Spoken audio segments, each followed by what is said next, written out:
Hey y'all, I know it's been a minute, and though I'm not really back to making content right now, I'm still not doing daily posts or doing structured anything. I'm just talking when something feels real enough to say, and this feels real because it's March. It's Women's History Month. And I keep seeing all this celebrate women stuff.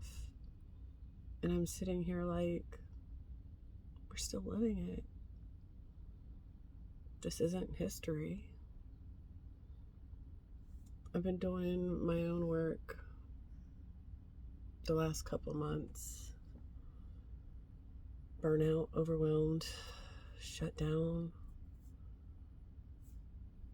I realized I can't help people through their shit when I'm not dealing with my own shit. So this is me dealing with mine.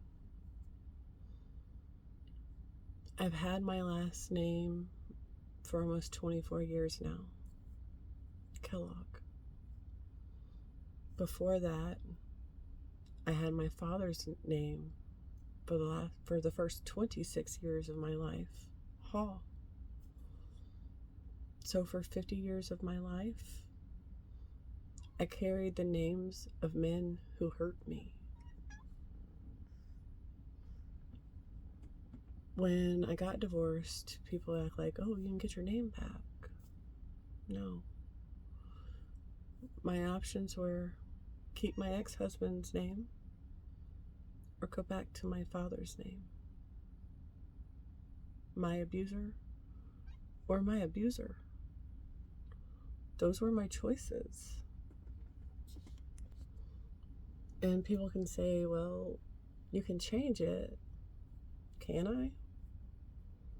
Because right now, with everything's going on, IDs need to match birth certificates, voting laws shifting, all of that. That's not simple. That's not accessible. That's not safe to just casually navigate. So what does it leave me with? Living in a name that doesn't feel like mine. And that's trauma. And this is where people don't connect the dots. They think women's history is something we read about.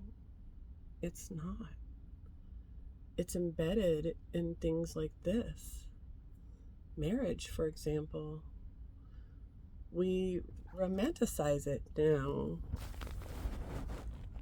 The proposal, the father giving her away, the last name change, we call it tradition.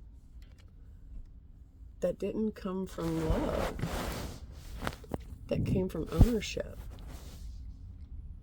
Women were transferred from one man to another.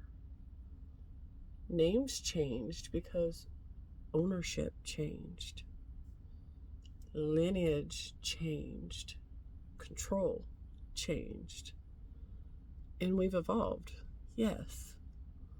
We've come a long way.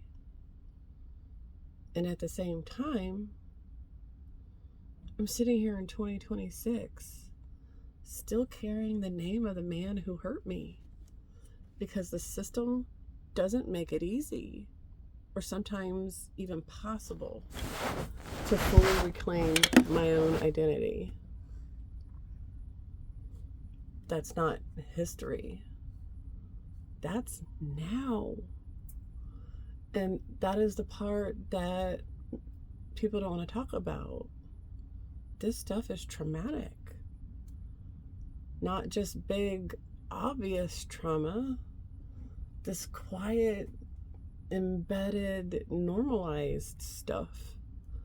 Having your identity tied to men who harmed you having your autonomy debated, watching rights being given and then taken away. That does something to you. And then we wonder why people aren't louder right now. Why more people aren't standing up. Why it feels like people are quiet. Why it's because people are overwhelmed. Because people are burnt out. Because people are still trying to process what's already happened to them. I know that because I just lived it.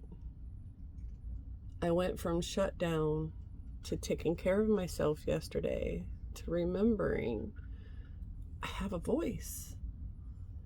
I have a purpose. And I'm not the only one. So if you want to understand women's history, stop thinking of it as something that's already happened. Talk to women who've lived it. Talk to your mothers, your grandmothers, your aunts. Talk to people who didn't have these rights. And look at the people right now who are still feeling the effects of it. Because we are in a pushback phase. Progress, pushback, progress, pushback. And we're here. And I'm not giving up my fucking rights. Not my identity. Not my voice. Not my autonomy. None of it. This isn't a rant. This is my life. And I know I'm not the only one. If this resonated with you, could you please let me know in the comments below? And